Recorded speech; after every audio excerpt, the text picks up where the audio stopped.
I'm Chase Porter, and today we are talking about comics from this very week, October 7th. This was quite the significant week. My weird and long-awaited return to Black Widow, Batman issue number 100, and somehow more significant than a 100th issue.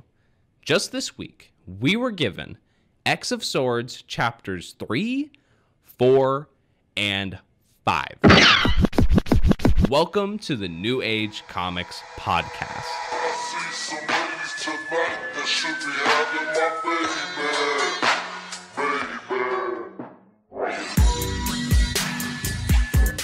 Why, howdy there, listener. I hope you are doing quite well. I, on the other hand, have had a pretty, I don't even know, not the swellest week. I will give you that very vague description. My week was, it could have been better. I was quite stressed out throughout this week. Man, doing a podcast is not easy. I have to say that. I did not mean to just hop on the podcast and complain, but here we are. It is not very, very easy at all. But regardless, I am loving doing it. It is quite the blast, and I love that I can come here and just talk about some comical books. I love doing that, as y'all know. So yeah, my week could have been better. However, this week in comics could not have been better. It was the pristine week. We peaked in comics this last week. We had a lot of bomb comics. Like, this week was, like I said in the intro, quite significant. There were a lot of comics out this week that really were just important. That is the word I will use. An important week in comics. Quite important. If this is your first time listening to the show, welcome. I am very happy that you're here, and I hope you stick around to talk about some comics with me. If this is not your first time on the show, hello. Welcome back. If you would like to support me and the show, you can go and do all the follow social media things that all the podcast YouTubers talk about all the time. You can follow me wherever you listen to podcasts, and I mean wherever you listen to podcasts.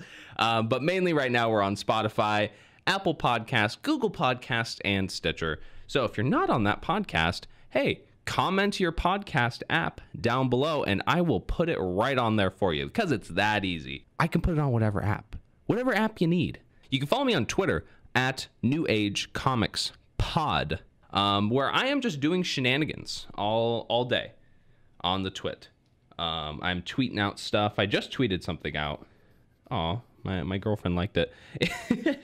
I tweeted, I won't even spoil the Twitter. If you want to see what I just tweeted, go to my Twitter and join me there. I'm always having fun, and I will absolutely interact with you and would love to know if you found me through the show. In that same vein, if you're listening to the show and you want to, please share the show, subscribe, comment, like, do all of that stuff. I want to hear your thoughts on these books that I'm about to talk about. I got all my comics here in the booth with me because I buy them physical. I support the LCS, and we're talking about 8 comics this week. So it was like a good sized week, I would say. Whenever I get like a 10, 11, 12 sized week, man, I'm having a bad week, which really sucks. I just wish I had time to do the show.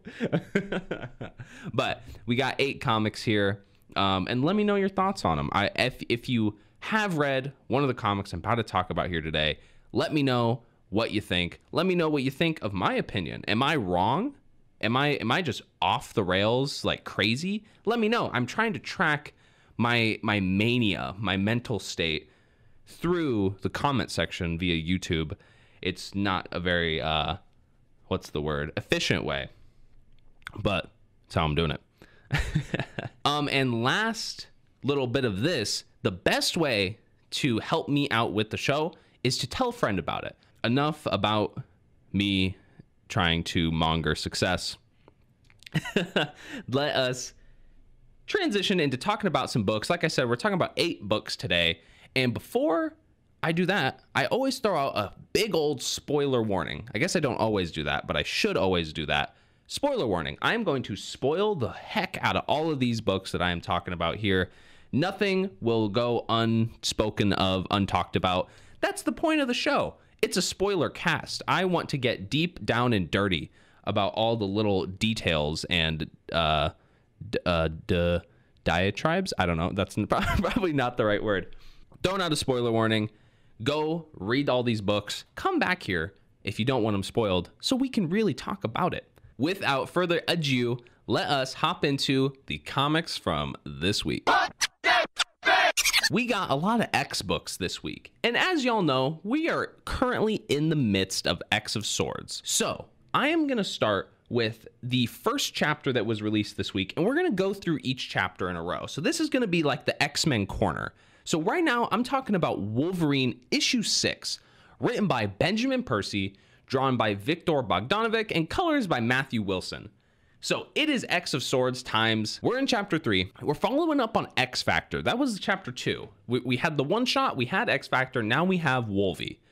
X Factor had some pretty big repercussions for the X dudes. If you haven't read it, go check it out.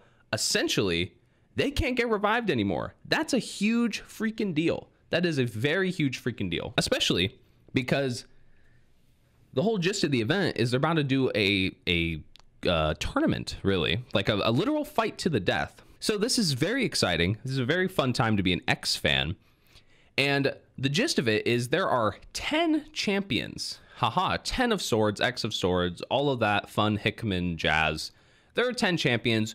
Wolverine, he is one of them, a champion or a challenger or whatever, and he needs a sword. That's, I guess, the qualifying thing you gotta do to get into the Coliseum and fight people. You need a sword. You need a specific sword. His sword is the, and I will try my best to sound not very white as I say this, but the Muramasa blade. That was probably the most Caucasian part of this entire podcast. But yes, the Muramasa blade, it is a katana, and I think that's actually the name of the swordsmith, though. Like the guy who makes the sword, his name is Muramasa, but then the blades he makes are also called Muramasa blades. Let's pretend that's not confusing. And there's also this dude named Solemn here, where we meet essentially Wolverine's, I guess, opponent throughout this, and his name is Solemn. We get a little lore. He killed War, right? So Apocalypse has his kids, right? The 4 horsemen. One of them's War. Solemn killed War's husband, and now he's a challenger / champion / whatever. And now he also needs a Muramasa blade to squab up with Logan. I'm not sure if they need the same blade or, you know, just a blade also made by Muramasa. Although we will come to find out. Man, X of Swords, dude, this is the most anime arc ever. Like this comic feels like, you know, Jonathan Hickman just finished watching like Naruto, and he watched the Chunin exams and was like, yeah, we gonna do that. And honestly, I'm a big Naruto fan. I like the animes. I like the animes. So I'm okay with this. I'm okay with the anime inspo here for the X-Men. But like I said, I dug this issue. It's essentially Wolverine looking for a katana the whole issue. But like, could I ask for more? I really don't think I could ask for more. I love the little intro that we actually get here where Wolverine, he's like having a stare down with Krakoa, like the island Krakoa. And that's a pretty cool scene. I guess there's something going on with like Krakoa wants this like war to happen. I'm not totally sure how that is actually going to play out, but I guess that's the lowdown. And then we kind of get to meet Solemn a little bit.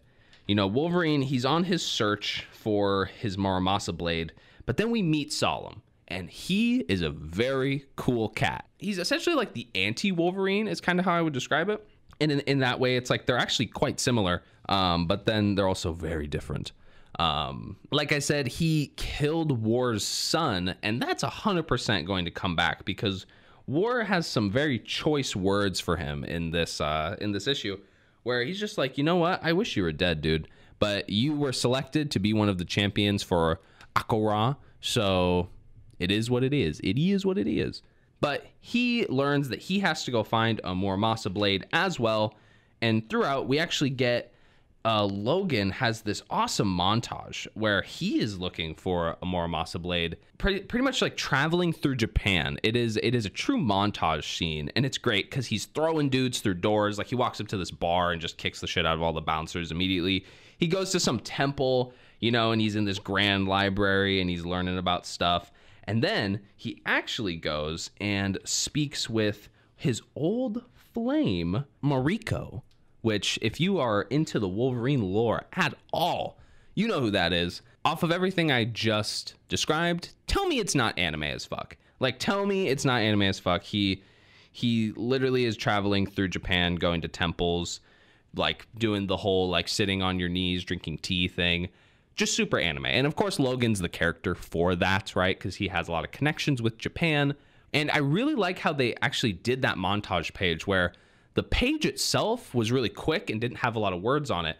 But then they had a follow-up little, like, I don't know, they do those excerpt things, like with the book pages, I guess. It was called The Whispers of the Muramasa Blade, and it kind of just described what Logan was doing throughout all of that. And I actually really liked that execution because it's like we saw all the visuals, we pretty much got what was going on, and then we get the in-depth breakdown of it. And because it was like a written out book page, the breakdown was actually a lot more in-depth and really well written.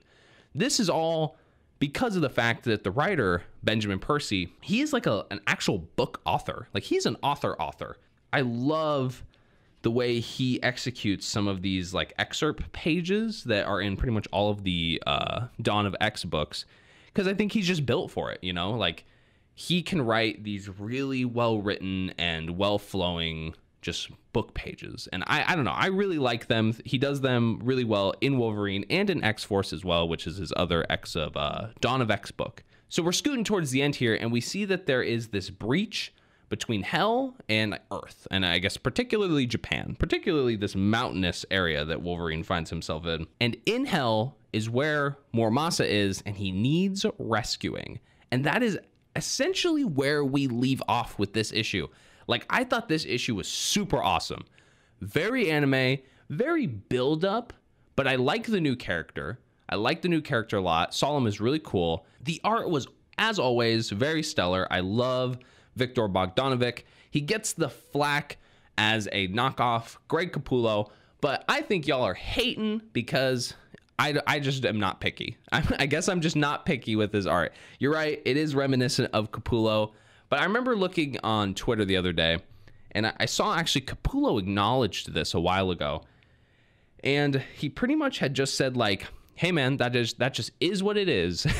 Because Capullo essentially was saying eventually Bogdanovich's art will evolve into his own style with only reminiscent droppings of Capullo.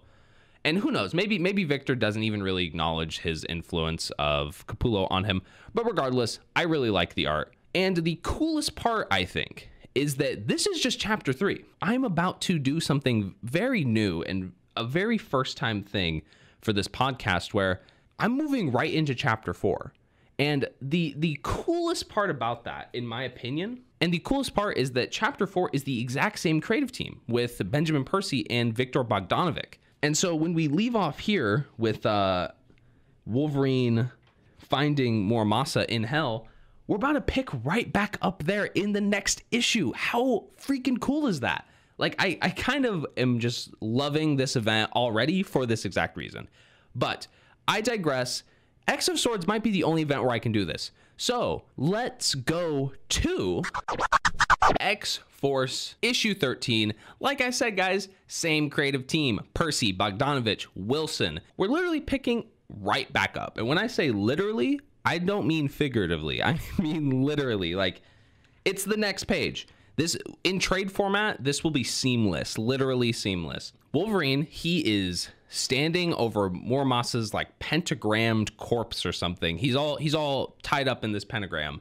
The hand is there, which is this whole thing that they kind of touch on in the last issue, that I guess there were like two factions of the hand. There was, I don't know, I guess a good one and a bad one.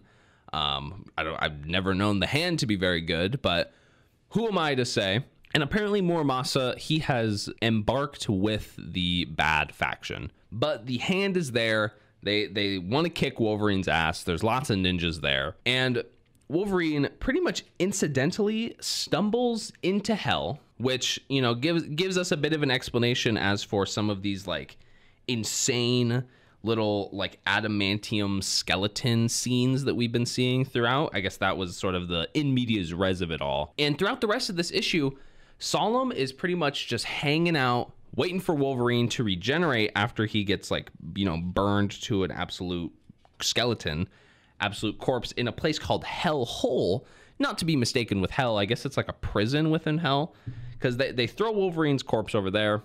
I guess you can't really call it a corpse because he's still alive, but just regenerating. So they throw his skelly over in the hellhole. Solemn, he's just hanging out, waiting for Wolverine to regenerate. And afterwards, they both infiltrate the Hell Forge and interrupt a hand wedding, actually, which I will say that's not exactly where I thought this issue was going to go, but here we are. And the wedding involves people getting stabbed by, conveniently, 2 Muramasa blades. I think Muramasa himself gets stabbed or impaled or whatever with 2 of these Muramasa blades. And so Solomon and Wolvie, they crash the party, and then ultimately Wolvie gets a sword and he joins Magic on the little circle seal thing in Krakoa. All right, guys, this shit was awesome. I was really, really, really feeling just this whole continuous story thing with the same exact creative team. Like, it's almost as if we got Wolverine issues, you know, 6 and 7 this week, which is just such a cool feeling. Like, I can't compare this to any other feeling I've ever had reading comics on a weekly basis. And so, you know, it's the same art, same writing. I loved the art, just like in the last issue. I won't even wax more about Bogdanovic, but I really like Solemn here. I think Solemn is really cool. More on my statement that Solemn is kind of like the anti-Wolverine or you know, the mirror image of Wolverine. Solemn actually kind of acknowledges that and solidifies that during a scene in this issue when he's kind of waiting for Logan to regenerate. Solemn says, "The two of us, we're clearly meant for each other as best friends or worst enemies." Which I don't know what Solemn's voice would sound like. I think it would be pretty smooth, you know, like, I'm trying to think. Just like a very silky smooth voice that's like a demon, you know. This is also underscored, their bond is underscored by the fact that Solemn has adamantium skin, okay? So Wolverine, he's got the adamantium skelly, and Solemn's got the adamantium epidermis. So that's very cool. I think that's neat. They should, I don't know what it's called, like Power Ranger combo. I don't know. There was that whole thing where it's like you wombo combo with somebody. They need to do that because then they're literally indestructible. Speaking more on Solemn here, while he's waiting for Wolvie to regenerate, he does the whole classic exposition scene where he tells Wolverine his story. Solemn like shows up to this oracle, and of course she's like, "If you want answers, there is a cost." You know, the classic comic thing. And he literally is like, "Oh, of course. Like, no problem, ma'am. Would you care for your sister's head? Because you are clearly banished from I think, Araco." He says, "Yeah, banished to this island, no thanks to your sister," and just whips her head out. And he's like, "Does this work?" And she's like, "Well, yeah, sure." Which I thought was really cool. And then, you know, this kind of played into his suaveness. Like, he knows he's a people pleaser. He knows what the people want. He can orchestrate and operate very smoothly when it comes to just other beings, which I think is really cool. And kind of, you know, another bit of a antithesis point with Wolverine. Like, Solemn is very smooth, where Wolverine is not very smooth. But I thought that scene was just super badass. And further on, I loved the scene where they crashed the hand wedding. That was so perfect with the whole presentation of swords. Like, that was sweet with Muramasa clings all the swords together and makes them like fire blades. That was just super cool. It ends with you know, Solomon Wolverine getting the 2 Muramasa blades, but then Wolverine, he gets one from Solomon. Pretty much he says, well, what do you want for it? Because Solomon has them both. So he demands like a price or a trade. And they leave it ambiguous because Wolverine says, well, what do you want? And then in the next page, it's Wolverine walking up to the Krakoan portal circle thing and says, well, I got it at a price.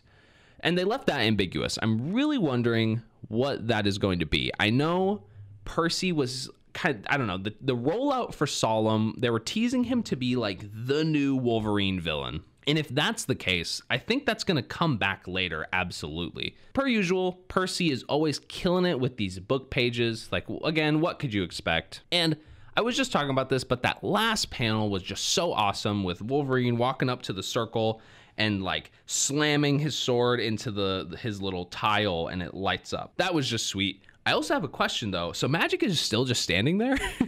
Like, wasn't the whole thing that's like, you have 3 days to collect your swords and your champions. And so like Magic walked up there at the end of X Factor. Is she just gonna like stand around for 3 days or something?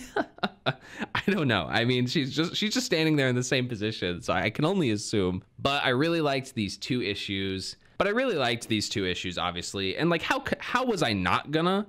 Because Wolverine and X Factor, if you've been listening to the show, you know Wolverine and X Factor were the only X series that I was even keeping up with other than the main title.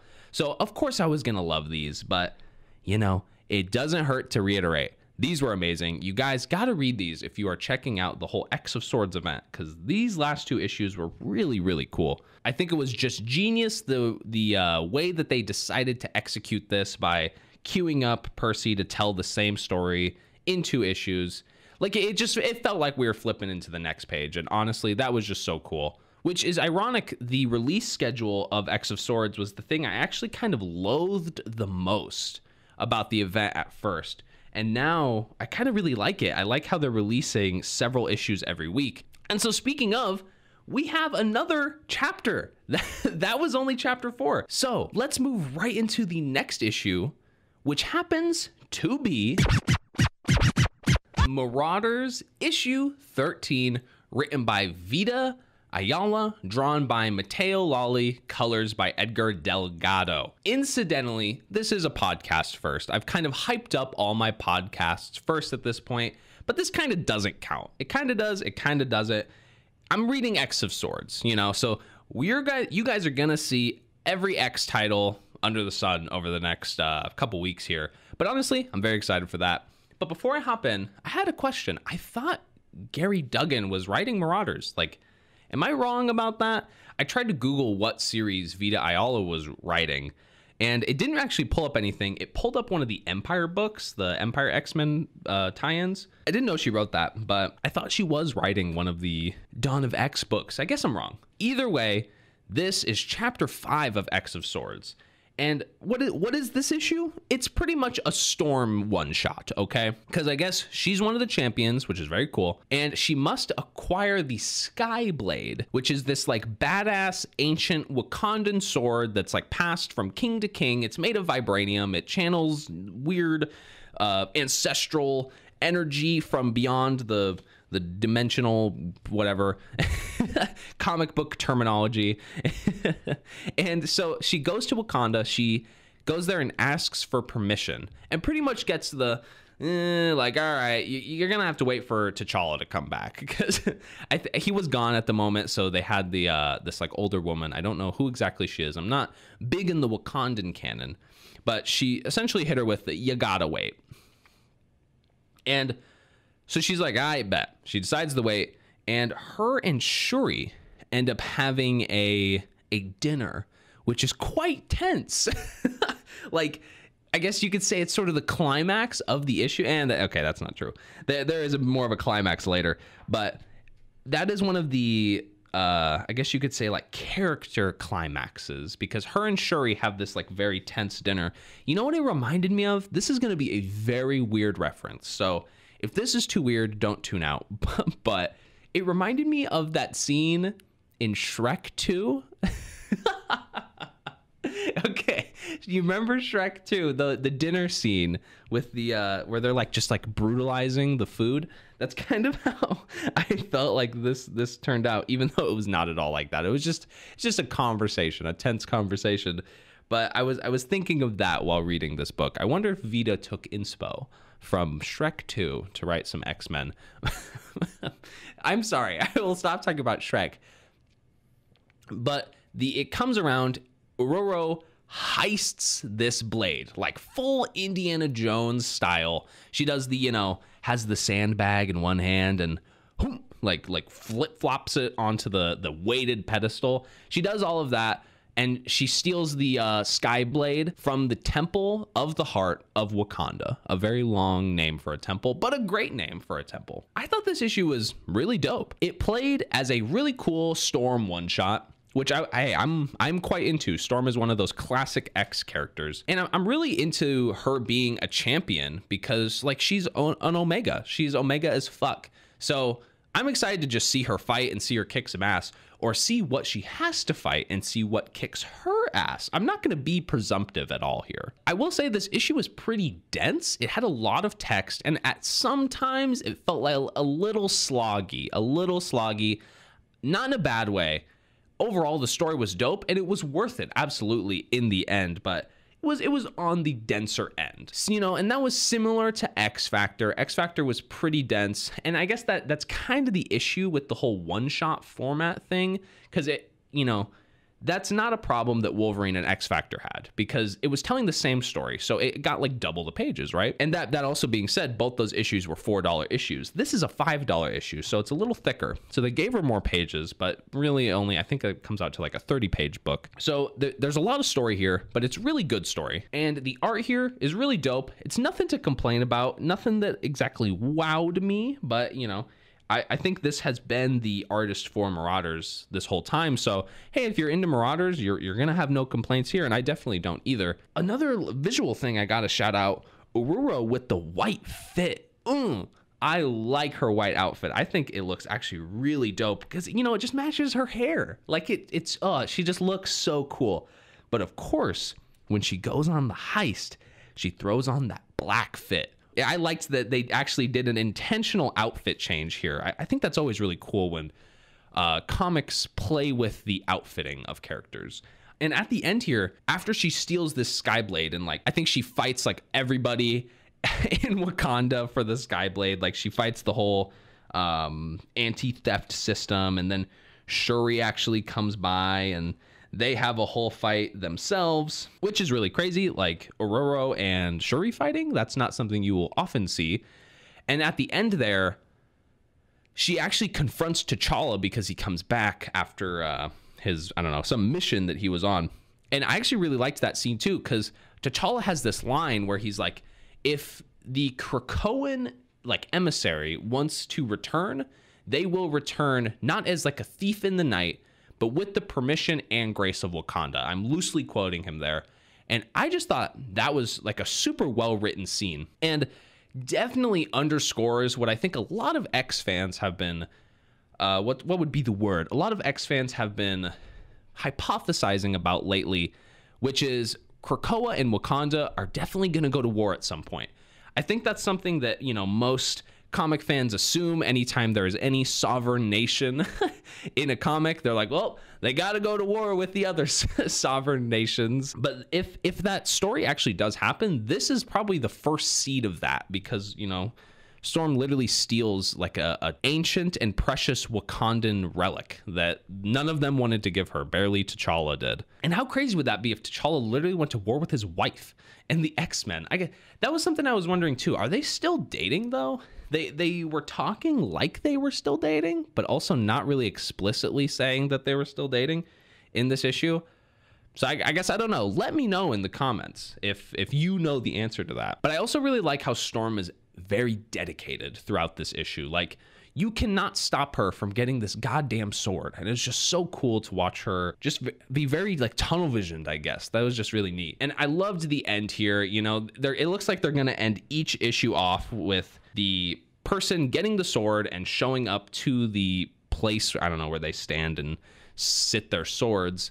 And the end here was dope. She joins Wolverine and Magic, and Magic just says, "Welcome to the party." That was very fun. I really liked that. And looking through the release schedule here, it looks like we have 9 issues between Creation, which was the first one shot, and Stasis, which I think is the 11th issue, and it's 22 parts. So Stasis will be the halfway point. And so if we get 9 issues, that means everyone's going to be sorted up by Stasis, because then it's going to be like each subsequent issue after that is one fight. That's what I assume it's going to be like. I guess we'll have to see, but I'm really excited for who all the contestants will be. I actually don't know at all. Next, we're getting Hellions, New Mutants, and Cable. So it's very lit. Overall, I'm very into the X of Swords. I think it's a total blast, total anime arc, and I'm just excited to keep reading, guys.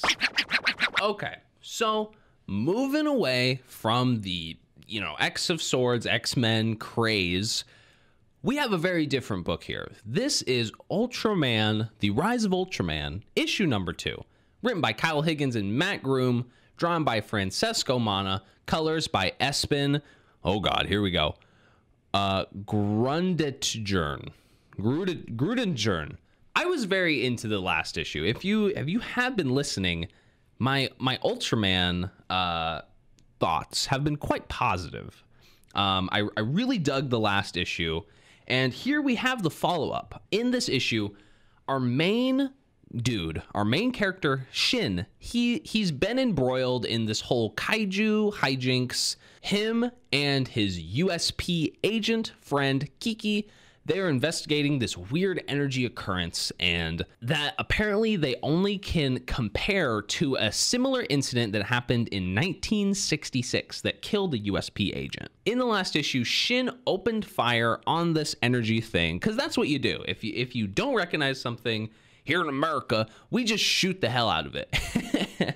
And then I guess he felt really bad, and he made some physical contact with it, and it caused this giant explosion. Quite wild. The last issue was very good. If you are either into Ultraman or not into Ultraman, if you're just into the superheroes, like, this is the way to go. Obviously, Ultraman is a very old character, but here we are. We're refreshing it. Kyle Higgins and Matt Groom, they're doing the Marvel magic to Ultraman, and I am super digging it. It's quite wild. As a reminder, I said Ultraman is very old. Well, I am quite new to the Ultraman stuff. In fact, the only Ultraman thing I literally know is from the first issue of this comic. And I know that it's like those old Japanese like disaster movies. I know that's kind of where he originates from. But in this issue, Shin, he is like speaking and bonding with this energy thing. It is like an Ultraman. It is an Ultra. See, this is the thing. I don't know a lot, but he has been there apparently for like 19 hours straight, which was actually kind of I don't know. I liked that time jump in the beginning of the issue. I thought that was really cool.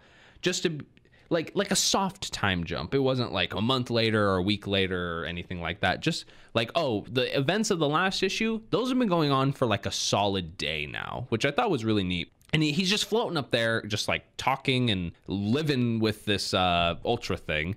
They're chopping it up. They're getting to know each other. Meanwhile, Kiki and her captain at USP, Mara, excuse me, man, I am really exposing my caucasity throughout this podcast, but her captain, Maramatsu, they are investigating, I guess, the last occurrence, the one that happened in 1966. So they're visiting places that have like similar energy traces. This begins like an unwinding conspiracy that the USP and what they're really up to. So my thoughts on this issue, like, I am satisfied. I'll get it out of the way, guys. I'm satisfied with this follow-up.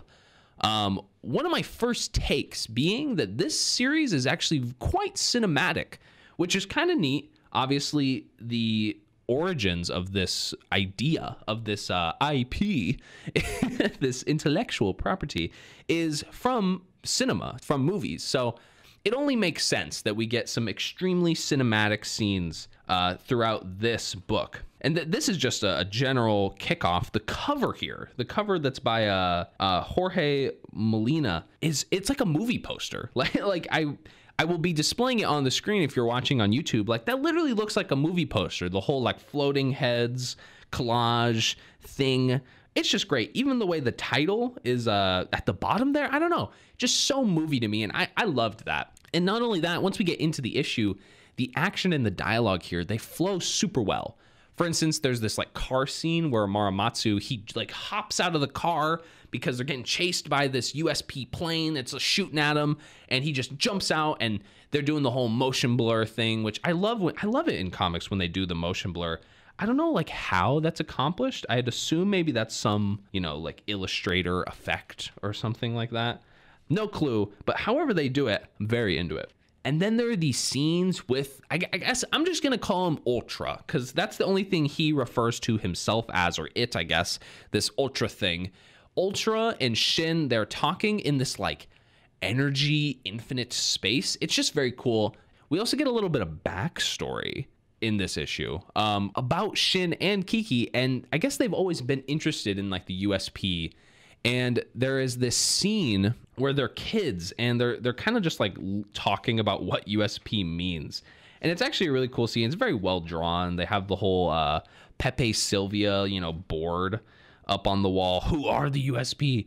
And it's just a cool scene. I just liked that backstory. It made me feel like I got to know Shin pretty well. But okay, this isn't a gripe. However, I have to speak this. I'm getting a little antsy that we haven't seen some Ultramanning at this point. Like, if you've read the issue, it seems like next issue we're gonna get it. But that was kind of my only gripe, I guess, with the first issue is, you know, I'm like, where's the Ultraman? Where's the Ultraman? And I guess I opened this issue and I still have the same question. I really liked the issue still. And I feel like this is one of those things that, like, I'm just, as a fan, I really want to just see the action. Like, give me the payout. But then Matt Groom and Kyle Higgins are like, hold on, just hold on, damn it, we'll get there. But like I said, I need my kaiju mollywopping. If you listen to my review of the first Ultraman, that was all I want. I just want just a fat haymaker. I don't know, I guess I don't know kaiju names, but just on a kaiju, any kaiju, I will be satisfied at that point. I like that they're doing sort of a build up, and I like that they're hooking us in on this like wider story. Because now at this point, I'm definitely wondering like, okay, what's this deal with USP? What's the conspiracy with USP? Which that was not something I was privy to in the first issue. And this isn't a diss again, but I kind of miss the Michael Cho and Girahiru moments that were present in the first issue. Like, those are probably my favorite moments in the first issue. So I'm a little sad that we didn't get them back. I was hoping that they would be kind of like staples, I guess, or just something that we would see, the whole Ultra Q, and then the, I guess, I don't know what they called it, but it was like this little kaiju funnies cartoon. I really liked those, so I wanted to see them. Maybe we'll get some more. I know everybody was kind of raving about those scenes online. So I'm hoping that Marvel heard that and they're like, all right, we'll throw you a couple more. Even if they have to make the next issues like bigger and thus more expensive, I'm pretty sure this is a limited series. So I would be okay with just like a couple more $5 issues. Regardless, I'm still quite interested in the lore here. I'm a big lore guy, and I really want to know like what the deal is with this Ultra people. And I guess that they're like professional kaiju fighters around the multiverse, and they help out all these species and all of that. Some lore that I was very interested in and very happy to get. And given the next cover, it seems that we will get some tension between the Ultra dudes, the Ultra men, Ultra people, and the USP, because, you know, the next issue is all of them just pointing their guns at Ultraman, I think. I guess, see, that's the thing. I don't know who Ultraman is. I don't know what Ultraman is. Is it Shin? I don't know at this point. That's why I'm digging it. I'm on the edge. I'm on the edge of my seat here. Probably something that all you Ultraman heads just already know, and if you're tuning out at this point because you can't believe that I am being so incompetent. But I'm into it. I'm liking not knowing what's happening. And so overall, I'm digging this series. Can't wait for issue 3. Moving into our next issue, we are looking at DCeased, Dead Planet, issue number 4, written by Tom Taylor, drawn by Trevor Hairsine, and colors by Rain Barreto. DCeased, Dead Planet, the sequel to the bomb-ass miniseries that took the DC universe, omniverse by storm completely. Tons of our heroes have died. It's been a humongous thing. Like, it's Marvel Zombies meets DC, I guess. You know, this is something I guess I was surprised hadn't already happened, you know? One of those kind of just slam dunk stories, like, haha, what if the superheroes dealt with zombies? Boom, easy game. And Marvel did that back in the thousands with Kirkman and all that. But here we are, Tom Taylor. He's bringing it back. He's killed off all of our favorite heroes. Like, seriously, all of our favorite heroes. I'm pretty sure the Trinity, they're all dead at this point. Flash, he's gone. I'm trying to think if like what other like Justice League, like main Justice League members are around still. I don't know if any of them are, which is really crazy. But that all being said, most of them have died. Now the remaining goons, they're working on a cure for this like anti-life disease thing that's going on. And their whole plan is they need to hit up the new gods. They need to hit them up and try and sit on the Mobius chair. And I guess that will give them the formula for the cure, which is the life equation. So we have the anti-life equation. Obviously, the counter to that is the life equation. I was joking around with myself in the notes I write for the episodes, calling it the pro-life equation.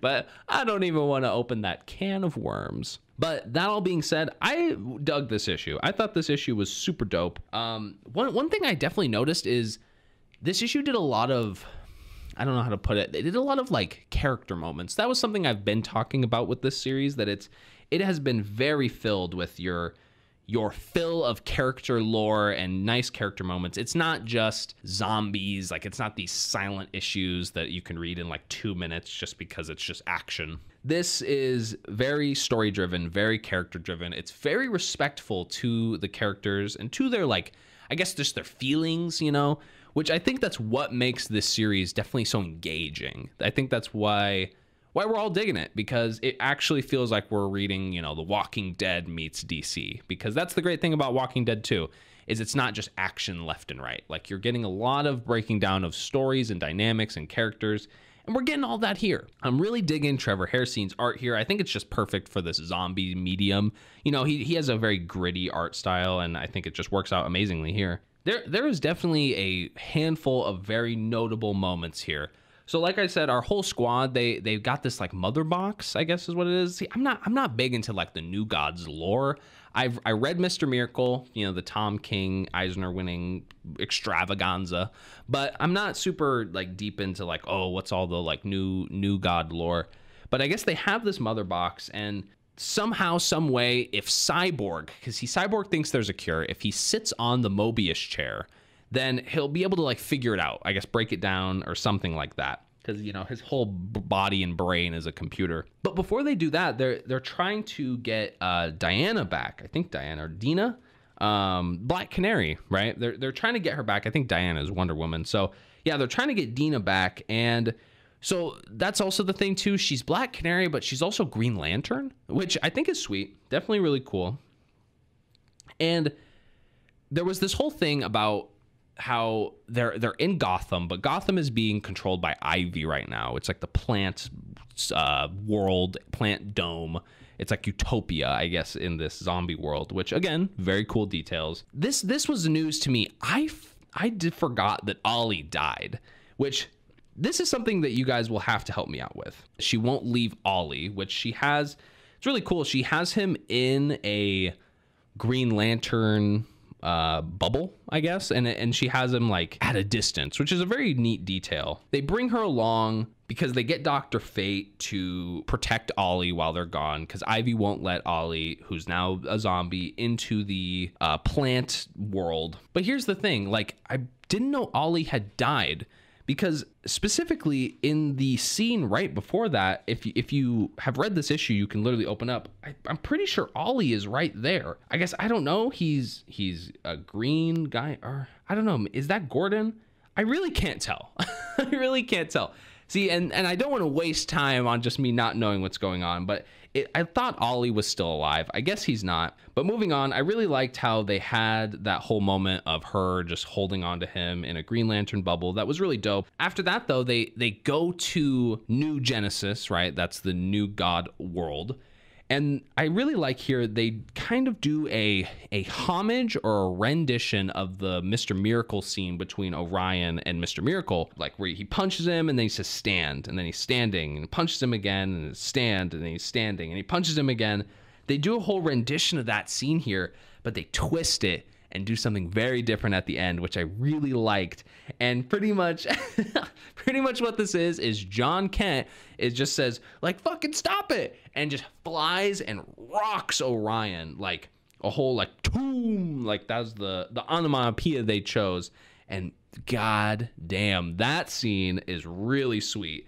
And you're just reminded, like, these are gods. So John Kent can just sock a god and just leave him cold, leave him out cold. Very awesome scene. I loved that. This issue honestly could be said to be like a Mr. Miracle centered issue. Obviously they're hanging out with the new gods and everything, but then you even get a little just kind of like lore about what's going on with Mr. Miracle, where he left Jacob, his son, on New Genesis with his dad and all of them because Big Barda died in the previous issues, I think in actually the first series of DCeased. And now that's a whole thing where he's trying to cure Big Barda for his son. And that was actually another sweet character moment where his dad was saying, look, don't give up on your son. Don't do what I did and just give up on you. There's actually a pretty funny scene in this book too, where so they get the Mobius chair from Metron. He's like flying through the cosmos in the chair and all that. They get access to the chair from him. And he looks, it's a bargain, right? They give him Lady Xanadu's like orb, her crystal ball, so he can see into the future, and that's very valuable for him because he's like the collector of knowledge, apparently. And he looks into the future and just says, I can't be here. I must leave now. And just dips off, which was actually kind of funny. And we come to learn why he felt that way. And this is the big moment at the end of the issue, which I've already given out the spoiler, but I'll give it again for those who maybe haven't read this. It's very crazy. All this DCeased stuff, it kicked off, as we all know, with Darkseid infecting Cyborg with the anti-life equation, and it uploaded to the internet, and it was this whole thing. But we get anti-life Darkseid back, and oh my god, it's insane. Like, guys, seriously, the moment, I don't know, the moment of him coming back is just so crazy. Like, Darkseid, he blows up this planet that he's like entrapped inside of, which I think is Apocalypse. The core of Apocalypse. He just like shatters it completely, because I guess the anti-life equation makes you just like OP, like super OP. And he immediately just flies to New Genesis, and the last panel is him just hand crushing Orion. And oh my god, like, I don't even know what they're going to do. Like, how are they going to defeat an anti-life Darkseid? Like, this series just went off the walls. Like, I definitely wasn't expecting for them to go new gods with it, but I like that they did. I like that DC is emphasizing Darkseid just more and more and more. They're really turning him into a Thanos figure, and I just love that. So overall, thought this issue was super dope. Ending was just insane. Cannot wait for issue 5. And looking at the cover here, this is issue 4 of 7. So 5 of 7. We're almost done with DCeased, Dead Planet. Man, I'm excited. Now, into our next big issue. And when I mean big issue, I mean a literal big issue. Don't even know how many pages this thing is. But we are talking about Batman issue 100. We have hit 3 digits. Written, of course, by James Tiny Onion the Fourth, James Tinian the Fourth, and we got a couple artists here. It has pencils by Jorge Jimenez, Carlo Pagalian, and Julian March. Colors throughout all the little stories here by Tome More. This is the Joker War conclusion. If that doesn't make you excited, what the hell? You're probably not reading Batman then. It has all led up to this. I have been super pumped for this issue. I've been really loving Joker War. I'm trying to think. I don't know if I've actually been talking about Joker War throughout this whole pod. I probably have been. I've been talking about it very, very early. I think I might have started on like 96 or 97 or something. I remember Joker War was one of the first comics that I ever covered here on the pod, on the really in the vault episodes, which are on my SoundCloud. Don't go listen to those, please do not. But I've been very excited for this, and here it all goes. We open up We get some amazing stuff. Barbara Gordon is back as the Oracle. She is back on the mic. The whole Bat family, they're kicking ass. They're taking names. Bruce is having his final showdown with the Joker here. He is at Ace Chemicals. It's dramatic. It's completely nuts. And it's extremely good, my guys. I don't even know where to begin with this issue. I mean, I guess just first of all, that Barbara Gordon Oracle stuff, like that's just sweet. I am really into that. I hope that she stays Oracle for, I guess, the forthcoming Batman issues, because Batgirl just kind of got canceled, I guess. I think issue 50 is its last issue, and that might be a Joker War tie-in. You know what? I might get that issue, unless it already came out. Probably already did. I'm rambling at this point. I hope that she stays Oracle. I think that would just be super dope. I mean, that's like, I don't know. And it seems kind of stupid to say, oh, her perfect position is in a chair, but I don't know, that's just like so classic Batgirl, like her just on the mic, like full knowledge of everything, just plugged in as Oracle. And I think it's also cool that they made her Oracle again but didn't cripple her again. Like, she was just like, look, being Oracle is what I do, and that is super dope. But God, like, how could I talk about any single scene in this book without just talking about the art? So obviously this is a multi-story book. There's 3 little stories. They're all written by Tinian. And I guess you could say that the last 2 are more of like an aftermath type deal. Just sort of like, hey, get excited for what's to come. But in the main bit, in the main story that is drawn by Jorge Jimenez, like, man, this art is just so good. Like, I'm looking through it right now. I have the comic in front of me, and goddamn. Like, I feel like I also have to shout out the colorist here, because a lot of these colors I'm noticing are just super awesome. I don't know, the way that some of the scenes, Batman will be kind of shrouded in some darkness, but in other scenes there's just like bits of light on his face. I don't know. It's just all so well drawn. I really cannot wax about the art enough here. And I talked about this in the last issue, in issue 99. It felt a little clickbait because they were saying like, hey, Dick Grayson's back as Nightwing, when in reality, we actually don't really even see it. I think we see him presented the new Nightwing suit, and that's literally it. And I don't even know if it's fair to call this thing the new Nightwing suit. It's really, it looks just like every Nightwing suit, I guess. But we actually see Nightwing back. He's back, people. And oh my God, I could not wait any longer. I tried getting into the whole Rick Grayson shit, and it just wasn't my thing. Just not my thing. I bought that series from Nightwing 50 after he got shot by the KG Beast, and I really liked issue 50, but then did not care for the subsequent issues. I just wasn't into the Nightwings. Those were not my kind of characters. I digress. We see Dick back in this issue. He's kicking ass. He's taking names. Like I said, he actually has kind of a square off with Punchline here, which, man, that was just perfect, right? Like, that scene is just amazing. Dick, he's back, and he's like, hey, maybe you've heard of me. I'm Dick Grayson. I'm Nightwing. I haven't been around. I think what does he say? He says like he'd been out of town for a while, which I think is true. But that's also the thing, like, is he coming back to Gotham, or is he going to be in Bloodhaven? Is the Nightwing series getting canceled? I also don't know. Is it being upended? But regardless, the whole fight here between Punchline, all the Jokers, and the whole Bat family is just amazing. Just super amazing.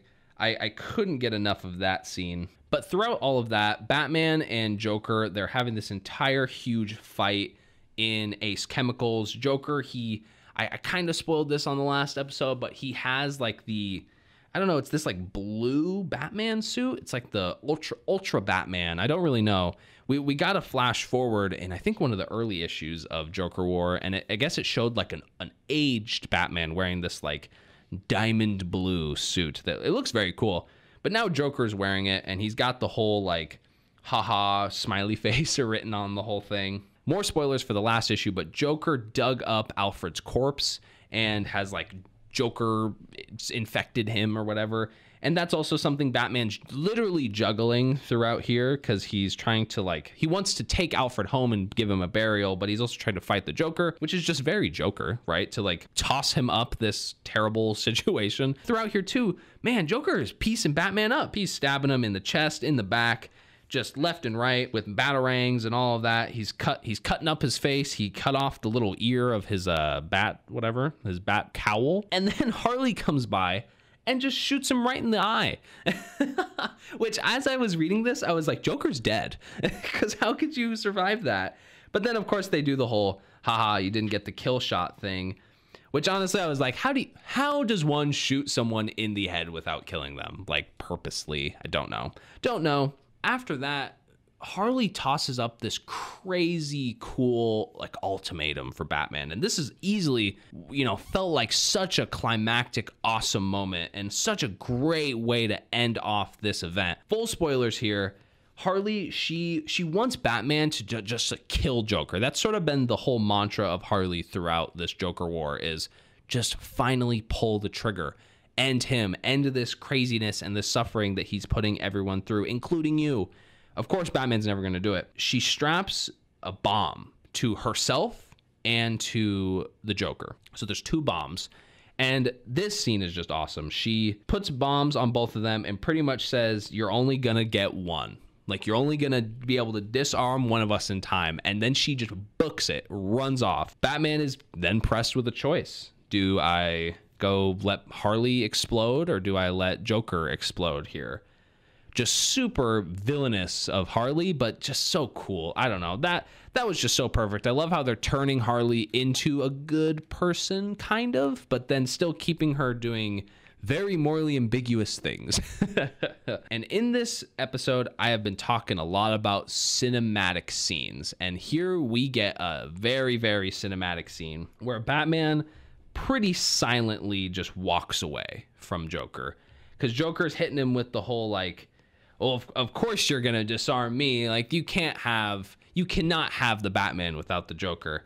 And I don't know. I just love this series of panels here where Joker and Batman just look at each other straight in the face, just solemn, straight faced, and Batman just walks off. And he's like, where are you going? What are you doing? Come back. You can't just walk away. And then we see a kaboom. A big old krakoom baboom. And then we get the 1 week later. So Joker War ends there. However, Joker's not dead. Okay. I was definitely like, for a page or something there, I was fully on the, oh my God, Tinian just killed the Joker. I cannot believe it, because they show the boom.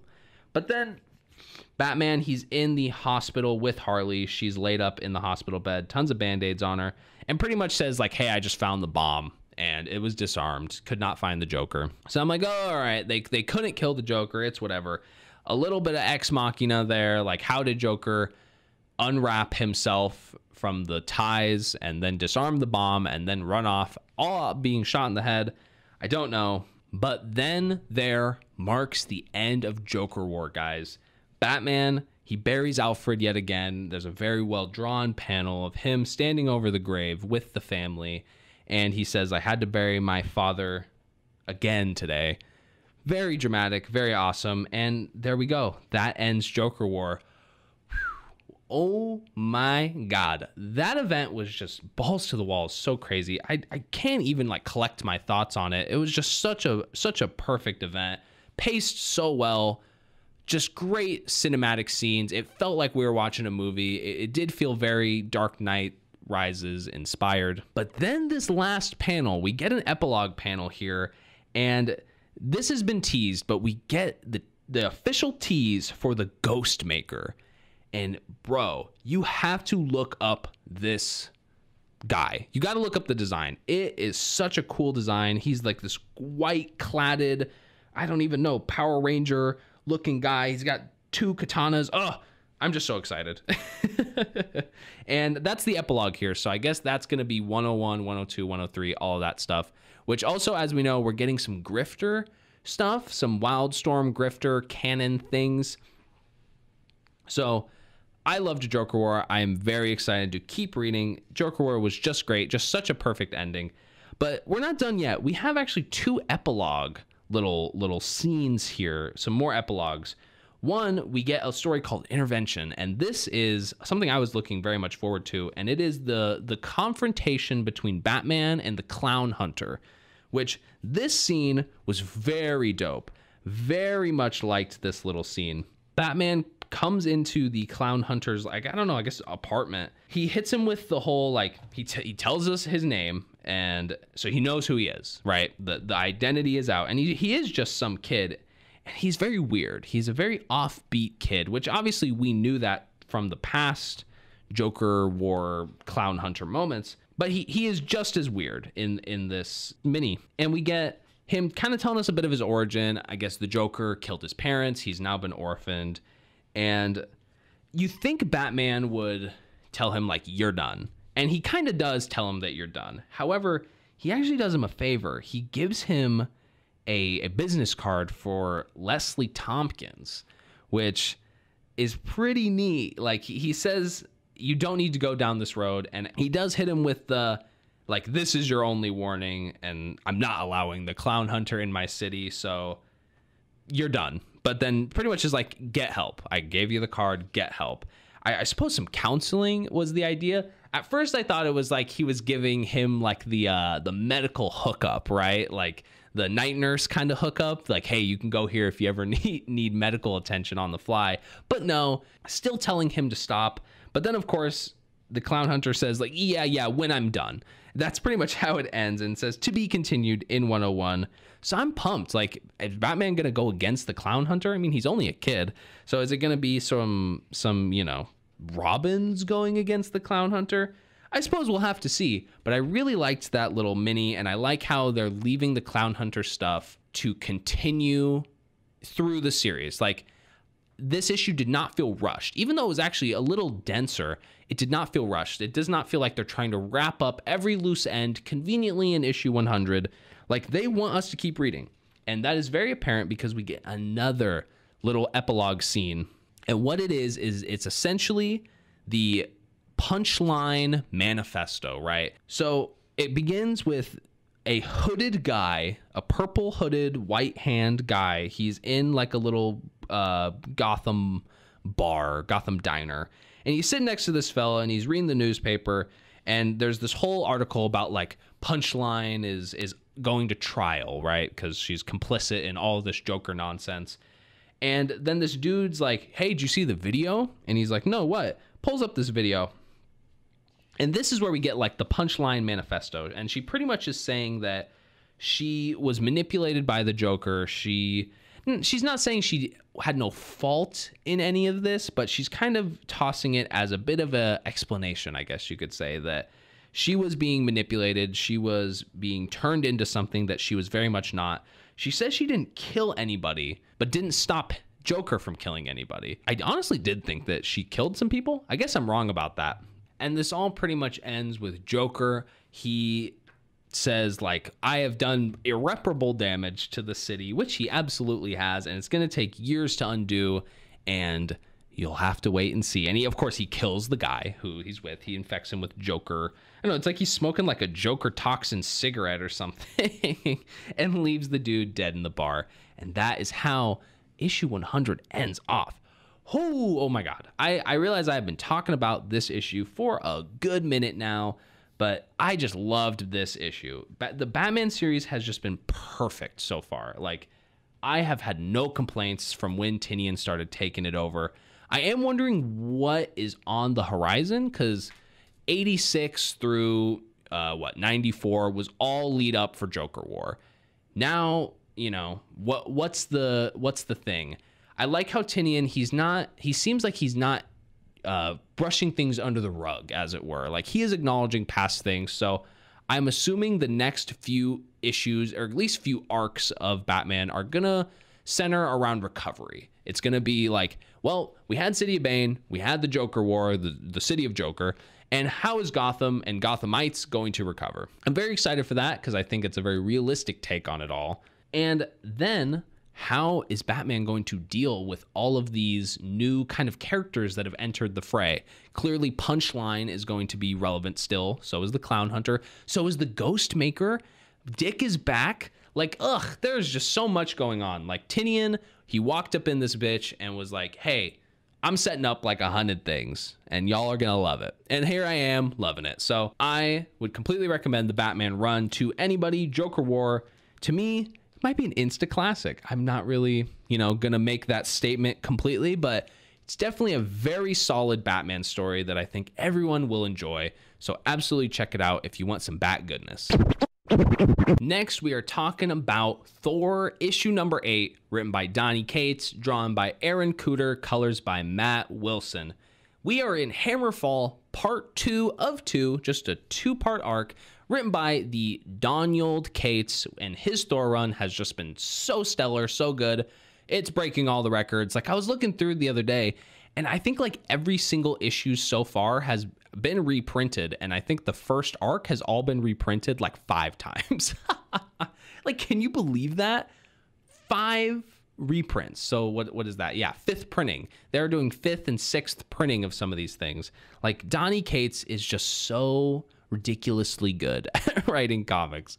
But to hop off Donnie's jock a little bit, Thor, what's he doing? He's testing a theory. He feels like the hammer is getting heavier, but also notices that it's kind of getting lighter for other people, which is something we've seen throughout this series. Like, I think explicitly there's this, there's a scene where Thor feels the hammer getting heavier. He gives it like a grunt as he picks it up. And then there's another scene where Loki just picks up the hammer willy-nilly, and he's just feeling it. So to test this theory, Thor sends Mjolnir back to Earth, to Oklahoma to be specific, which is, I guess, like a relevant place in the Thor lore, because I guess at some point Asgard was in Oklahoma. I gotta read that because that sounds very fun.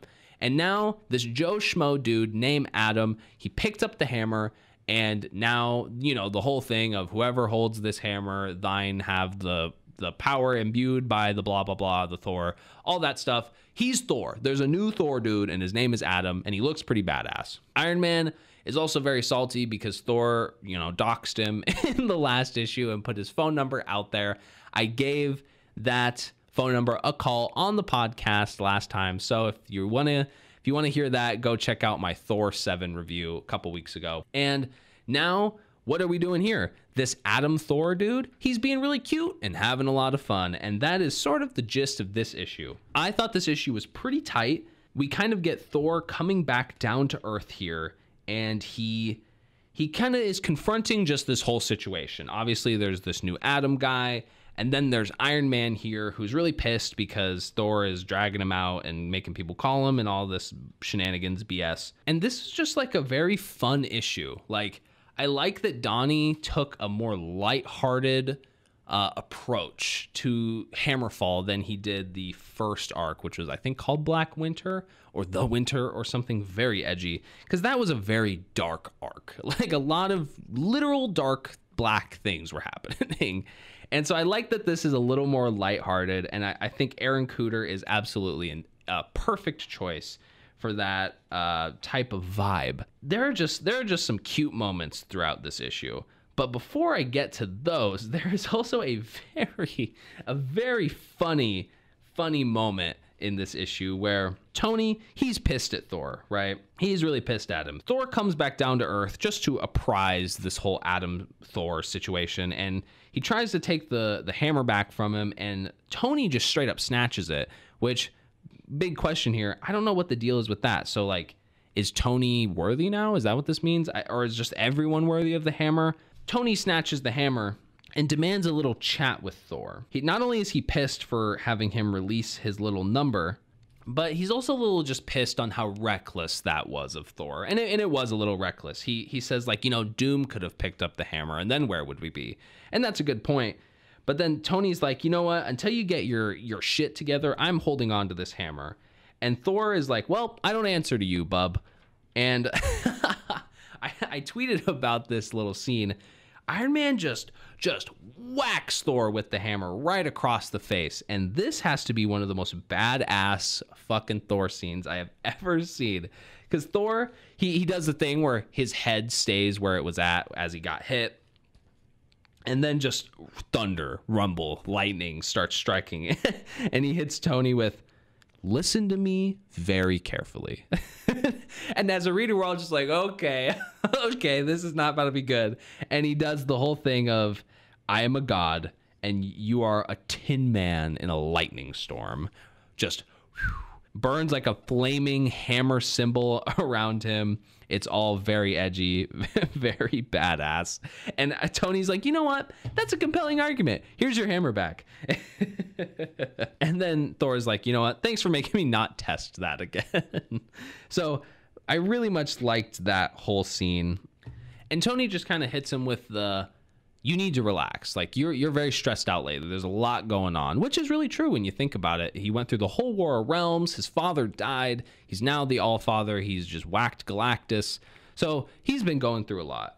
And pretty much is like, all right, see ya. And then Thor and Adam go on a very, very cute little spin with the hammer. Just Adam is just flying around with the hammer because, you know, he's just like an older guy is kind of what the deal is. So I really liked this whole moment of him and Thor. They're just kind of talking. Adam gives the hammer back to Thor and embarks him with some pretty cute wisdom, just about like, you know what, if you turn something off and turn it back on again, sometimes it works. Thor, he is just kind of being reverent now. And overall, I thought this issue was great. Very lighthearted, very fun arc. And I guess we're leading into the return of Donald Blake. This is some stuff where I am not deep into the Thor lore, so I do not really know what the whole deal is with Donald Blake. I know it was something like his persona, I believe. I don't know if those are different people or they're the same people. I think it did have something to do, correct me if I'm wrong, it had something to do with some old Thor lore where he is made unworthy and sent to Earth, and I thought he was Donald Blake for a while, but we're getting the return of Donald Blake to some degree. Maybe that means Thor will be actually hanging up the hammer again. I'm not really sure, but overall, man, I really liked this issue. The art was super dope. I love Aaron Kuder. I will seriously read any single thing that he writes. Donny Cates came back at us with a very lighthearted arc, which I think we all deserved after that last arc. And I'm honestly wondering, like, are we gonna see Adam Thor again? I feel like, you know, they did the whole character design and made him sort of a new character and all that jazz. So I feel like we have to see him again. Like, we're gonna have to see him again at some point, which would be really cool. Like, I can already picture it, you know, Thor loses his hammer or something along those lines, and then Adam swings by, picks it up, and saves his life or something like that. But overall, very into this arc, very into just this series in general, and I'm super excited to keep it chugging with issue 9, The Return of Donald Blake. 7. Last but not least, we are talking about Black Widow issue number 2, written by Kelly Thompson, drawn by Elena Casagrande, colors by Jordi Belair. Okay, so I have a kind of a weird story when it comes to this comic. When it comes to the first issue in particular, essentially what happened, and some of you guys maybe have also experienced this, or at least were privy to it happening. It got a little bit of coverage back when it happened. Essentially, the first issue of this comic, like, accidentally dropped early. And the funny thing is, I did not know that. And when I saw it on the rack at my LCS, I just bought it. And so that whole thing was like, I guess some Black Widow issue number 1s, but it wasn't like the main cover. It was like the variant cover. But I liked the variant, so I was like, hey, why not? And it came out like some couple weeks earlier, like a month earlier, something like that. And I ended up buying it and reading it then. I enjoyed it then. But that being said, it's been like 2 or 3 months since I read it now, because when the first issue actually did its like official release, I skipped out on it because I already had it. So a very strange but cool return to Black Widow for me. And I was definitely waiting quite a while because I actually did enjoy the first issue. I thought it was really cool. I'm a big Kelly Thompson fan. I have generally enjoyed most of her stuff that I have read. I haven't been reading her Captain Marvel run, but I've heard it's actually really good. I did read her Hawkeye run back in the day, and I absolutely loved that.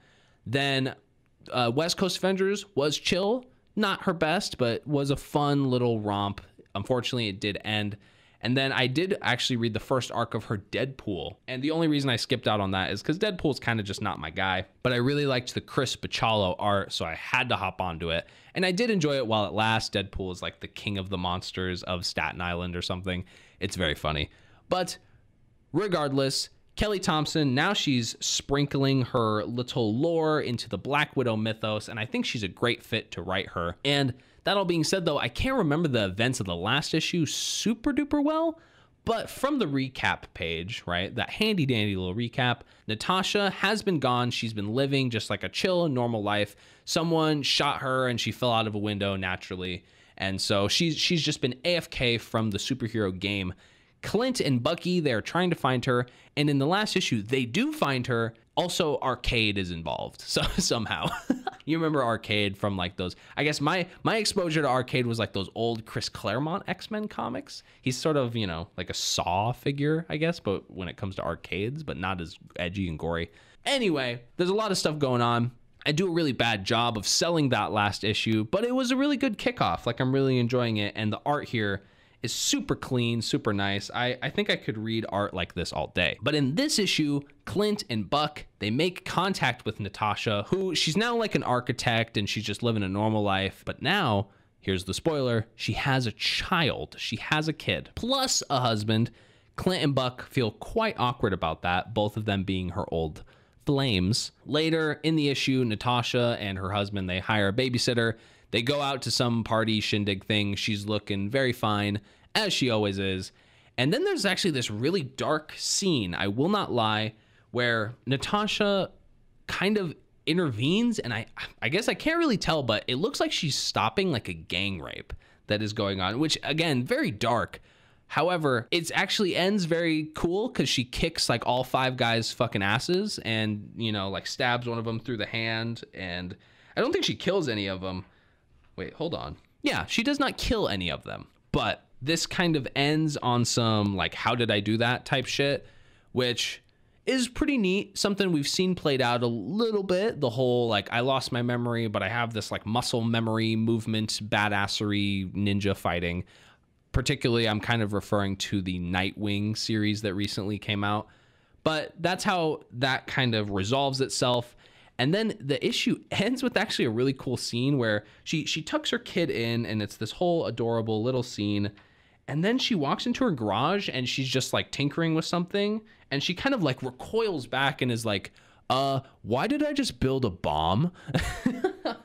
Which honestly, like, yeah, maybe you might feel a way about that, just like sequencing, like how do you build a bomb without knowing you're building a bomb? But I thought it was kind of cool. Like she recoils back. Like, this is a moment where I think the art is great because she recoils back and she's like, what have I done? Why am I building a bomb? I really am digging this Black Widow stuff. There's also this thing where I guess the Red Guardian is like watching over her or something. We get like a panel of that, not a lot of explanation. But I thought this issue was super dope, man.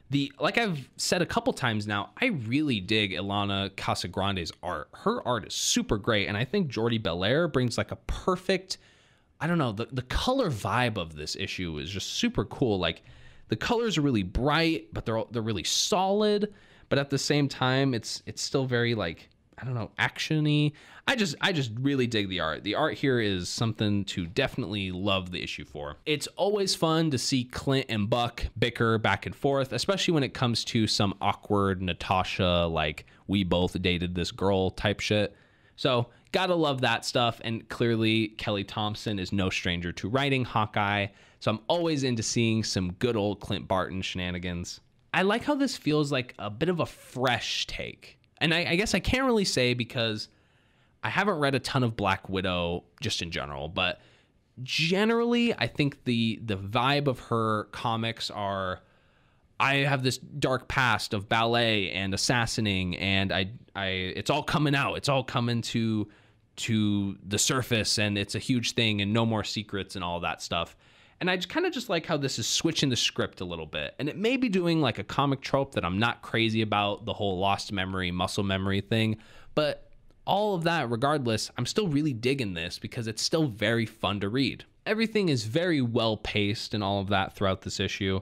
I'm also wondering while reading this series that we're also getting a Widowmaker like new series. I don't know if it's a mini or something, but it's written by Devin Grayson, who created Yelena like Bolovich or something, who is the other Black Widow, who's going to be in the new Black Widow movie.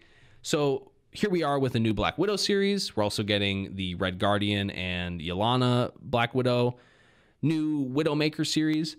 Are they trying to kind of build a Black Widow verse here? I would be really into that. I am going to be picking up the Widowmaker. So I'm excited to see if there is some crossover here, because it looks like we're also getting some Red Guardian stuff throughout this issue, which, to speak on that a bit, there does seem to be a little bit of a conspiracy at the helm here. And I just think that's very neat. And that's definitely something that keeps me wanting to pick up the next issue.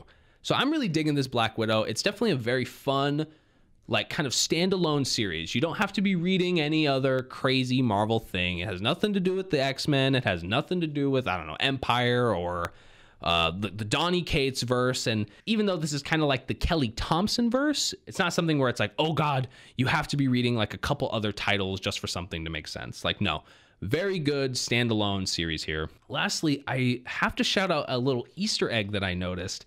And this is what makes me say the Kelly Thompson verse, okay? There is a panel when she's tucking in her kid, and it's Jeff the Shark.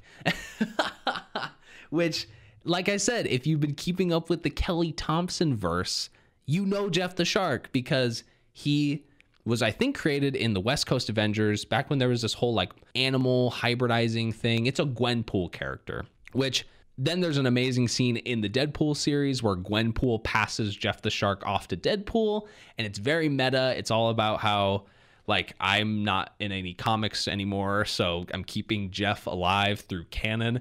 That was just so funny to me. Almost made me want to keep reading the Deadpool. Alas, I did not. Deadpool's not my thing, but I'm still really into Kelly Thompson, and I'm loving that she's tackling a series like Black Widow, and I'm just super excited to keep on reading it. And that is going to do it for this week. Good Lord. So I'm going to unpack the pod a little bit here in the aftermath. So if you're still listening, I love you and shout out to you. But no, I'm going to unpack the pod here a bit. So I've been really grappling with a couple things when it comes to the pod. I have been quite the busy guy these past couple weeks. Like, my life went from I just sit around and do nothing all day to I work all day. And that is in part for a couple different little phenomenons that all happened at once. But particularly, this podcast has been a lot of work. One, trying to read comics. Like, comics is a time-consuming activity. But it's not something I'm complaining about. It doesn't take horribly long unless I got a lot of comics and a lot of stuff to do. I'm still in school. Keep that in mind, guys. I am a Joe Schmo like the rest of y'all. And I'm doing things. I got another job. I have kind of two jobs, and I go to school. I have a social life and all of that jazz. And so I've been kind of working on my workflow when it comes to the podcast. And I have talked about this a little in the past, where writing the notes for the podcast takes kind of forever. It honestly can take sometimes like the same amount of time it takes me to read the issue. And I've been grappling with my delivery a little bit, because clearly here I'm off script, which is very meta for me to be talking about. But I used to really in-depthly script out the old episodes, and I still did that a tad here. And funny enough, here, if you made it to the end here, I will completely pull the curtain back.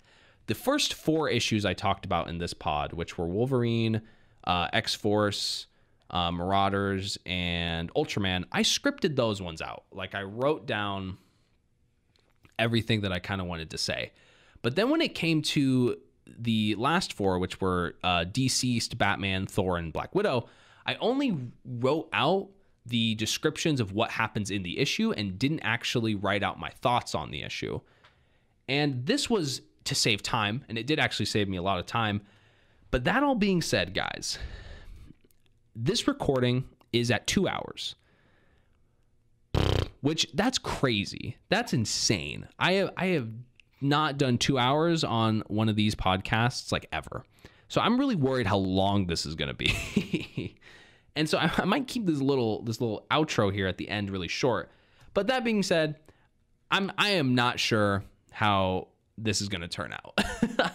I guess you'll see. I don't want these episodes to be like super duper long, but I think by trying to not script out my thoughts, now I'm just like pouring out like a ton of thoughts, which isn't exactly succinct, but I'm hoping I can get better at that and be really good about giving like condensed thoughts on everything.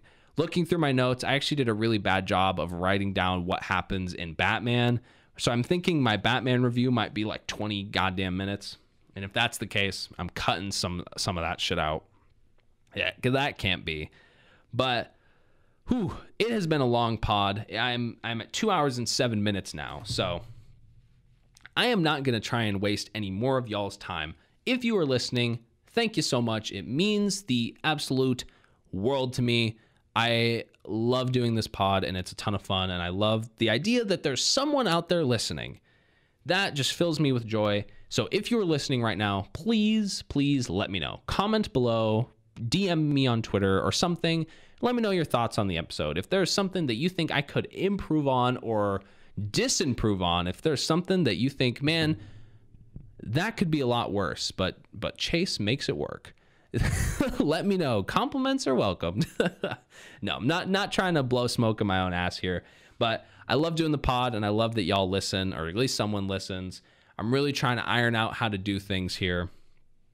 I've been putting more and more thought into doing a video component where you will see my face and all of that jazz. So I don't know. I guess let me know what you think. Would you guys prefer that I have some actually good visuals here where I'm in the studio and I'm holding up the issues and all that BS? Let me know if you think that's cool.